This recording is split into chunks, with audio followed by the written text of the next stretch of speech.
la première opération qui va être travaillée dans ce chapitre sur les opérations algébriques, on parle de la somme de polynômes. Donc, le fait d'additionner des polynômes, d'additionner des expressions algébriques. La règle de base, donc lorsqu'on fait l'addition ou la soustraction de polynômes, donc on additionne ou soustrait les termes semblables. Donc, il faut être capable de repérer ce qu'on appelle les termes semblables. Donc, quelle est la définition des termes semblables? Donc, en algèbre, les termes sont dits semblables lorsqu'ils sont composés des mêmes variables et que ces mêmes variables sont affectées des mêmes exposants.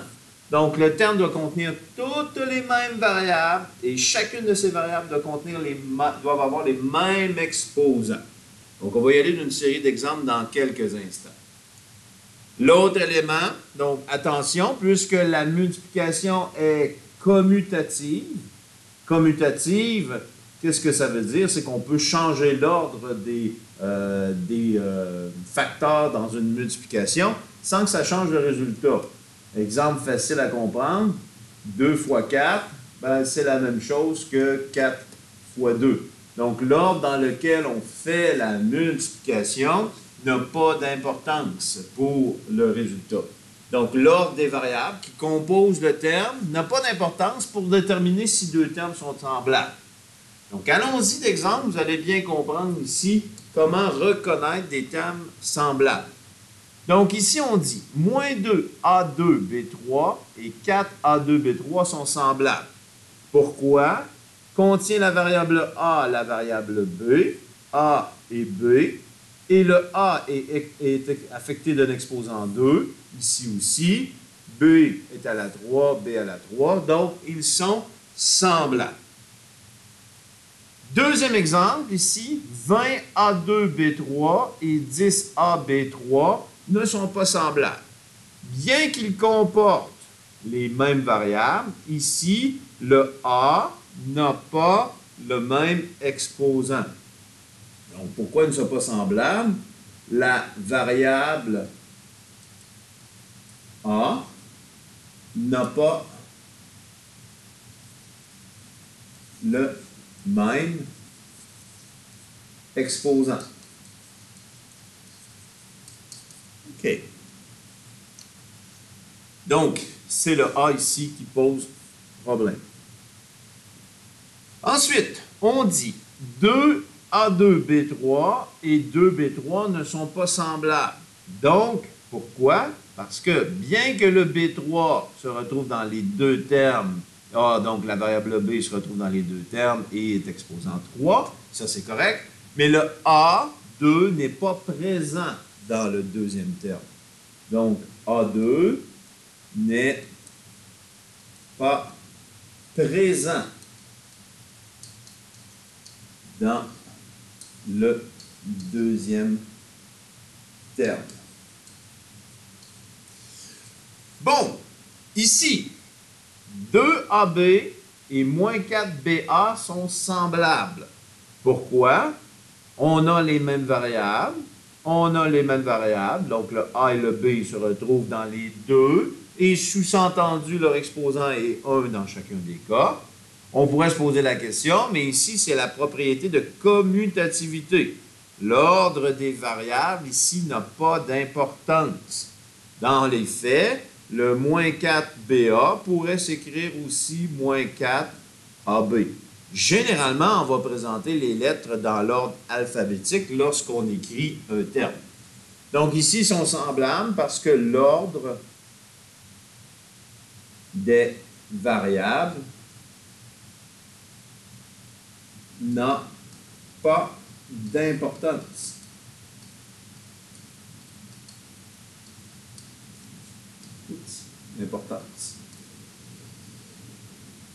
Même chose ici, moins 2A2B3 et 6B3A2 sont semblables. Encore une fois, le 6B3A2 pourrait s'écrire 6A2B3. Donc, encore une fois, l'ordre n'a pas d'importance pour déterminer. Il faut bien s'assurer par contre que les variables ont les mêmes exposants, donc A2, A2, B3, B3, c'est correct. C'est ce qui est démontré ici. Donc, l'ordre ici a été changé. Par contre, on a A à la 3, puis A à la 2 ici. Donc, l'exposant du A n'est pas le même, de même que l'exposant ici du B ne sont pas les mêmes. Donc, ici, on n'a pas les mêmes exposants. C'est pour ça qu'ils ne sont pas semblables. Donc, être habile à reconnaître les termes semblables sera la clé pour pouvoir justement faire les additions et les soustractions algébriques. Allons-y donc de deux exemples. On nous demande de réduire les expressions algébriques. Donc, on a une somme de deux polynômes. Donc, un premier polynôme ici, qui est exprimé entre parenthèses, et un deuxième polynôme. Donc, un trinôme à lequel on additionne un deuxième trinôme. Dans les expressions algébriques, on va souvent utiliser les parenthèses, mais cette parenthèse-là n'aura pas l'effet d'une priorité habituellement.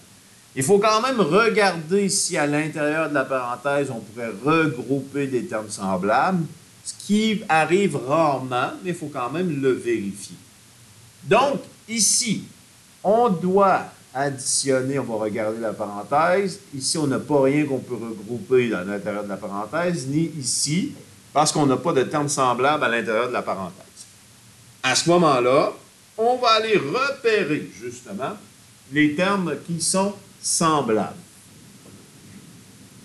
Alors, donc, on regarde les différents termes. L'utilisation des fois des crayons fluo peut être utile dans cette situation. Donc, 4x2y, on va chercher un terme qui peut lui être semblable. 4x2y, je dois repérer les mêmes variables avec les mêmes exposants. Donc, j'ai 2x2y ici qui sont semblables. Ensuite, prochain terme semblable, j'ai moins 9xy ici, que je pourrais regrouper avec plus 9xy. Même variable, même exposant. Et j'aurai mon terme constant, juste ici, le plus 8, que je pourrais regrouper avec le moins 1 ici. Donc, on aura 4x2y que je pourrais regrouper avec le 2x2y. J'ai le moins 9xy que je pourrais regrouper avec le plus 9xy. Et j'ai le plus 8 que je pourrais regrouper avec le moins 1.